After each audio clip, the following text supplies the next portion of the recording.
आदरणीय लालू जी के परिवार को अपना परिवार माना है।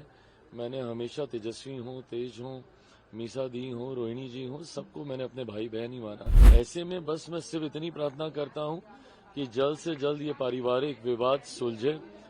घर में एकता बनी रहती है तो इंसान बाहर कठिन परिस्थितियों से लड़ लेता है, बट आज की तारीख में उनकी पार्टी जिस दौर से गुजर रही है और उसके बाद घर में ऐसी कला, मैं समझ सकता हूं कि परिवार काफी कठिन परिस्थितियों से गुजर रहा होगा, पर मैं सिर्फ प्रार्थना कर रहा हूं। मैं इसके ऊपर कोई कमेंट नहीं करूंगा। बिहार चुनाव के नतीजे आ गए हैं। एनडीए की प्रचंड बहुमत के साथ सत्ता में वापसी हो गई, लेकिन इस वक्त भी बिहार में हलचल तेज है और लोग अब भी कंफ्यूज है कि नीतीश कुमार फिर से एक बार मुख्यमंत्री होंगे या फिर किसी नए चेहरे को इस रेस में आगे किया जाएगा। और इसी क्रम में तमाम बड़े नेता जो है सीएम आवास की तरफ रुख कर रहे हैं। चिराग पासवान हो गए, उपेंद्र कुशवाहा, विजय कुमार सिन्हा, नित्यानंद राय, ये सभी सीएम आवास की ओर रुख कर रहे हैं।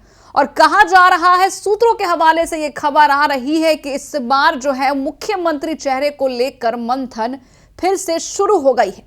सब कुछ बताएंगे आपको विस्तार से और बयान भी सुनाएंगे, लेकिन आपको बता दें कि एक तरफ जहां लालू परिवार में कलह है, चिराग पासवान बहन रोहिणी के समर्थन में आ गए हैं, तो दूसरी ओर उपेंद्र कुशवाहा नाराज है, गुस्से में नजर आ रहे हैं। उपेंद्र कुशवाहा मीडिया के सवालों का जवाब नहीं देना चाहते हैं, आपको वो भी दिखाएंगे, उनका बयान भी सुनाएंगे। उससे पहले आपको बता दें कि इस वक्त बिहार का माहौल लालू परिवार की कलह को लेकर बेहद गर्म है। नमस्कार, मैं हूं शालिनी सिंह और आप देख रहे हैं दर्श न्यूज। बिहार विधानसभा चुनाव में एक तरफ जहां एनडीए की वापसी हो गई है, तो दूसरी ओर महागठबंधन ने करारी हार का सामना किया है। एक तरफ जहां एनडीए के तमाम नेता खुश हैं, बयान दे रहे हैं, तो दूसरी ओर तेजस्वी यादव और लालू परिवार के लिए मुश्किलें लगातार बढ़ती जा रही। देखिए, तेजस्वी यादव ने लालू परिवार की बेटी, जिन्होंने लालू यादव को किडनी दिया था, उन पर चप्पल उठाया है, जिसके बाद बिहार की सियासत गर्मा गई। दूसरी तरफ जहां सीएम फेस को लेकर अटकलें तेज हो गई है, तमाम नेता सीएम आवास पहुंच रहे हैं और इसी क्रम में चिराग पासवान ने बड़ा बयान दे दिया है। लेकिन आपको चिराग से पहले उपेंद्र कुशवाहा का बयान सुनाएंगे, जो नाराज है और गुस्से में नजर आ रहे हैं। पहले आपको उपेंद्र कुशवाहा का बयान सुनाएंगे, उसके बाद आपको चिराग पासवान का बयान सुनाएंगे। किस तरीके से चिराग पासवान ने रोहिणी आचार्य को अपनी बहन कहकर संबोधित किया है और उनके समर्थन में आ गए। बयान सुनिए। एक बड़ी जीत, मुख्यमंत्री जी से मुलाकात हुई सर। अरे मुख्यमंत्री जी को हमने बधाई दी है। मुख्यमंत्री जी के नेतृत्व में, प्रधानमंत्री जी के नेतृत्व में बहुत बड़ी जीत जनता ने दी है। इस बात के लिए हमने उनको बधाई दी है। बस हो गया, चलिए। सर एक परिवार में सर बड़ा विवाद सर, रोहिणी रो कर गई जिन्होंने लालू को जीवन दान दिया। देखिए, वो तो पारिवारिक मामला है, उस पर हमारी क्या टिप्पणी होगी, लेकिन बिहार की जनता ने ही उनको नकार दिया है। बिहार की जनता ने नकार दिया। अब अभी क्या है, आगे भी बिहार की जनता उनको स्वीकार करने वाली नहीं। चलिए, हो गया, चलिए, बहुत धन्यवाद। सर कब तक सर ये गठन सर कब सर? अरे हो जाएगा, जल्दी हो जाएगा। एनडीए सर जल्दी की बैठक सर कब तक सर? सब बहुत जल्दी, 2-4 दिन में सब। मुख्यमंत्री कैसे थे सर, जो बात हुई? मुख्यमंत्री जी बहुत ही ठीक ठाक है। मुख्यमंत्री जी देख रहे हैं सारी चीजों को। सबसे ज्यादा बिहार की जनता के प्रति जो उनकी जवाबदेही, इसको देख रहे हैं।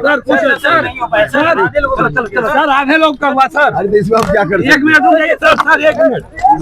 मिनट सर मुख्यमंत्री जी से मिलने पहुंचे थे, क्या कुछ बातें हुई सर? बात क्या होनी थी? बधाई दी है, बधाई देने गए थे हम, बधाई दी हमने उनको। सर मंत्रिमंडल कब तक गठन होगा ये? अरे जल्दी हो जाएगा, जल्दी हो जाएगा। कोई टिप्पणी नहीं करूंगा, क्योंकि जब एक परिवार ऐसी कठिन परिस्थितियों से गुजरता है तो वो किस मानसिक दबाव में रहता है, इसका अंदाजा मुझे है, क्योंकि मैं भी इस दौर से गुजरा हूं। हम लोगों के राजनीतिक मतभेद जरूर रहे हैं, पर मैंने हमेशा आदरणीय लालू जी के परिवार को अपना परिवार माना है। मैंने हमेशा तेजस्वी हूँ, तेज हूँ, मीसा दी हूँ, रोहिणी जी हूँ, सबको मैंने अपने भाई बहन ही माना है। ऐसे में बस मैं सिर्फ इतनी प्रार्थना करता हूँ कि जल्द से जल्द ये पारिवारिक विवाद सुलझे। घर में एकता बनी रहती है तो इंसान बाहर कठिन परिस्थितियों से लड़ लेता है, बट आज की तारीख में उनकी पार्टी जिस दौर से गुजर रही है और उसके बाद घर में ऐसी कला, मैं समझ सकता हूँ कि परिवार काफी कठिन परिस्थितियों से गुजर रहा होगा, पर मैं सिर्फ प्रार्थना कर रहा हूँ। मैं इसके ऊपर कोई कमेंट नहीं करूँगा। वर्मा ने कहा है कि वहाँ में 14,000 करोड़ रुपए यूज किए गए हैं और जो महिलाओं को 10-10 हजार रुपए दिए गए वो वर्ल्ड बैंक से ही दिया गया है। ये कहाँ से इन लोगों के पास आंकड़े आते हैं, कहाँ से इन लोगों को ये जानकारी मिलती है।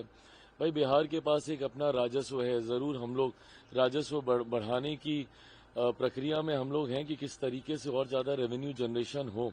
आने वाले दिनों में जैसे जैसे औद्योगिकीकरण होगा, इंडस्ट्रियलाइजेशन आएगा, तो डेफिनेटली वो चीज़ें भी की जाएंगी। बट ये आंकड़े हवाई बातें करना, अगर कोई तथ्य है तो सामने रखिए, उस पर सरकार जवाब देगी, नहीं तो हवा में बातें करने का कोई मतलब नहीं है ना।